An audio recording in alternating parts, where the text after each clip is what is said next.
I just got done watching Timothy Ward, Everybody Wants to Be a Billionaire, or Am I the Only One Who Doesn't Want to Be a Billionaire? That was the name of his video. And no, he's not the only one. But I do. I do.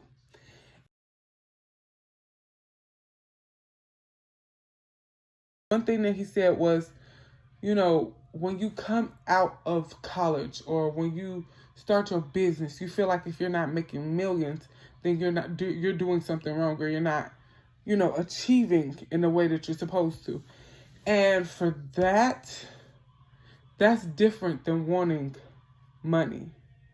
That's wanting validation.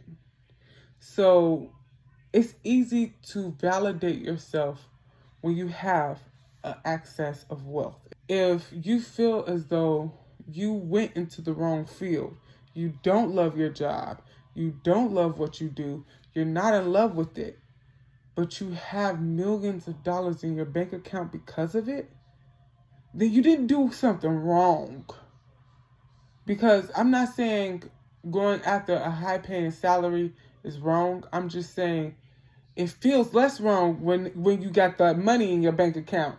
When you ain't got no money in your bank account and you really didn't even like your major and you really don't even like your job, you begin to question, like, what am I doing? What is this whole thing that I'm doing even for? Because I'm not happy and I'm not paid.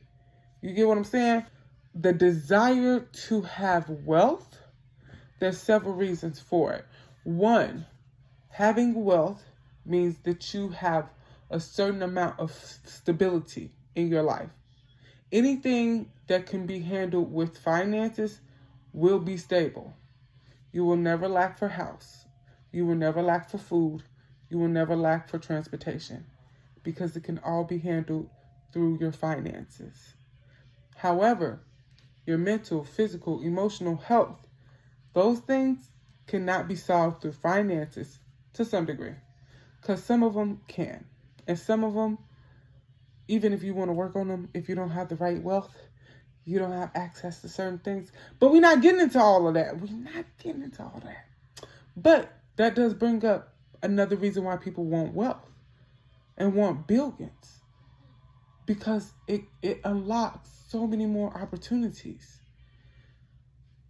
People need to realize that everybody is different for the reasons that they want money, for the reasons that they wake up and they say, one day I'm going to be a millionaire, and they speak it into the mirror and they do their affirmations. And part of that is just simply what I see around me.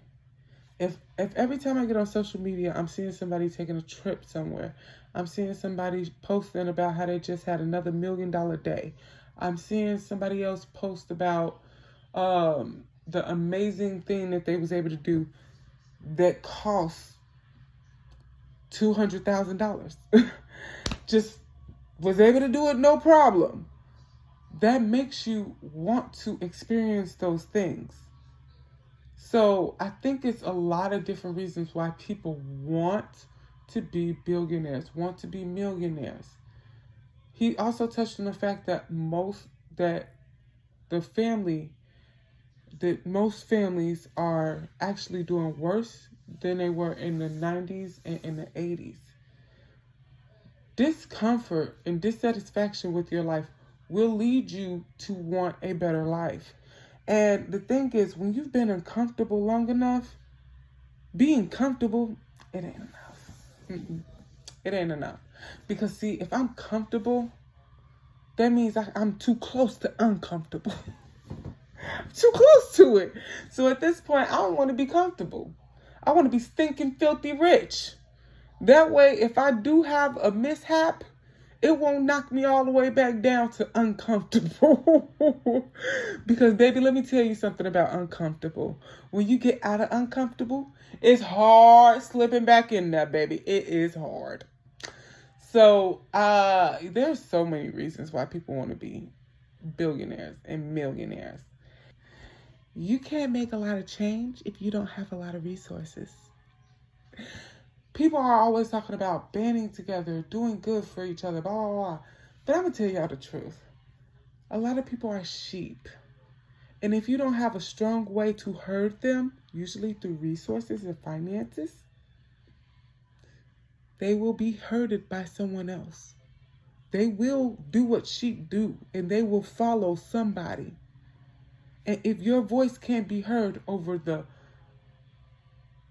everything else that's trying to get these sheep to pay attention to them, then your project, your cause, your purpose, no matter how amazing it might be, if you can't market it, if you can't actually go through with it, if you don't have the resources to get it, then it's just a nice little idea.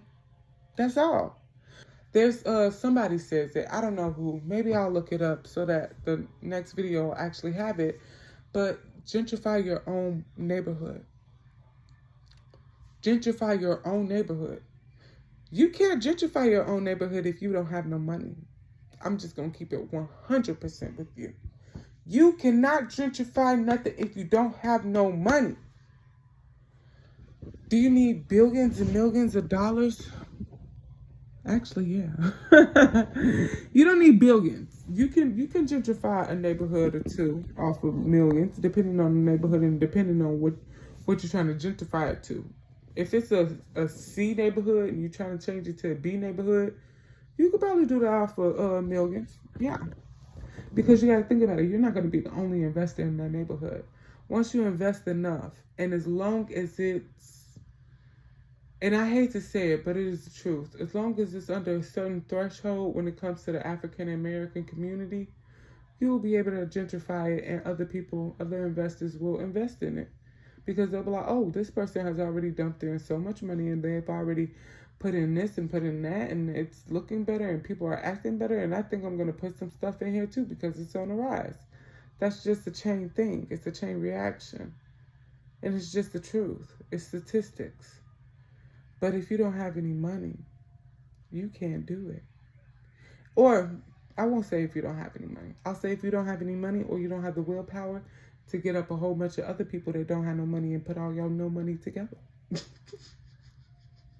But yeah, all in all, it's not greedy to want $1 billion, to want $2 billion, to want any amount of money. It's greedy depending on what you want to do with it. And he said stuff that was interesting, like he said people were lining up to get the Powerball. But that type of money would ruin their lives. Maybe for the average person. Maybe. I'll consent to that. Maybe. But it wouldn't wreck somebody who already has a plan for their money. And I'm not talking about the Powerball money. I'm talking about their money in general. Like they've already got a plan for their life. They already know, okay, this is what I want out of life. That money is just going towards that. And then on top of that, you got to think about it. I mean, I'm not coming for him because I don't think that he has any children. And I don't think, even if he did, I'm not coming for him. He said in his video, he just wants comfortable money. Just enough to probably buy some land and maybe retire. Your standards for what you want in life are lower than mine. I don't want to maybe retire. I want to early retire. And I don't want one land. I don't want one land. I get it. You get land, you live there. That's not the type of life I see for myself. I see myself as more of a property nomad. Multiple properties, always mine, always moving. There's a lot of different reasons why people want to be billionaires and millionaires. Not all of them just want to stunt. Not all of them just want to flex. Some of us see the bigger picture. And then on top of that, I'm going to tell y'all the truth. The way that life is going right now, you do not want to be just comfortable. Because just comfortable is going to get real uncomfortable in the next couple of decades. This so-called recession, there's going to be a lot of money made over the next decade or so. Because I'm not sure how long this little funny phase is going to last. That's why I say decade or so. And the or so is actually downward, not upward. There's going to be a transfer of wealth. Wealth. Not comfortability. Wealth. I don't want comfortable when I know somebody about to sit up there and give out wealth.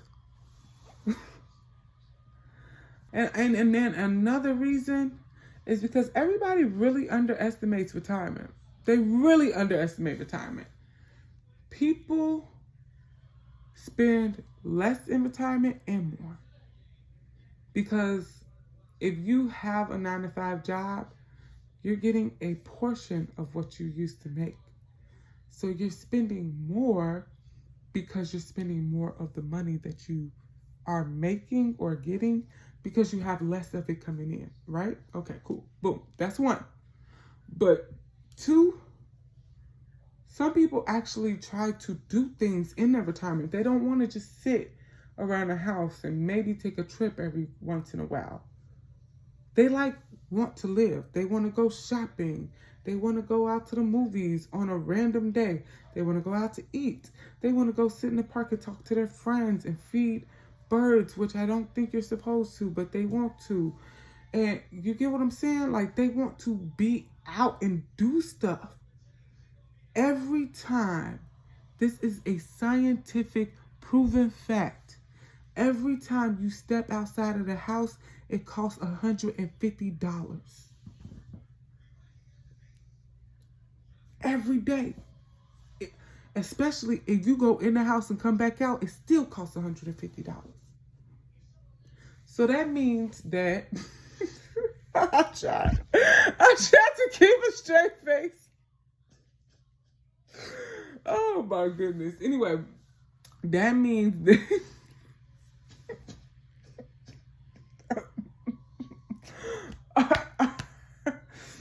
that means that you need to have money every time you step out the house.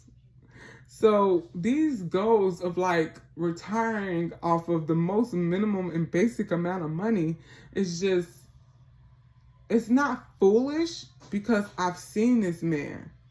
He can do it. He doesn't have these lofty goals of retiring and going and jumping around and doing trips, and he just wants to live. He just wants to have his basic necessities taken care of, and he just wants to live his life the way he wants to. More power to you.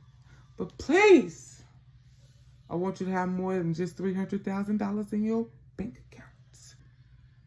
I have a story. I was working at a factory for a car company, and I felt like I made it. Not really, but yeah, but not really. Because I was getting paid $15.78. I was probably 24. I was 24, working at the factory again, $15.78 an hour, but I was only working 3 days a week. And I remember every time I told an African American where I worked, they would, ooh, girl, yes, yes. And then every time I told somebody of a different ethnicity where I worked and what position I was in, well, that's good. You could work your way up to being an engineer. You could work your way up to being a this, that, and the other. Yeah. That's $100,000 now. $100,000 used to be the, ooh, girl. Now it's the, and that's good. You can work your way up. Yeah. I don't want nobody talking to me like that. It was horrible when they did that too, but that's a whole different time for, I'm not telling y'all about that no more. The point is, money just don't money like it used to. Inflation high. I don't want to get $100,000 and I can only spend it like it's $70,000. Now I got to live like I got $45,000 because I got to save and I got to pay off debts. $45,000 ain't shit.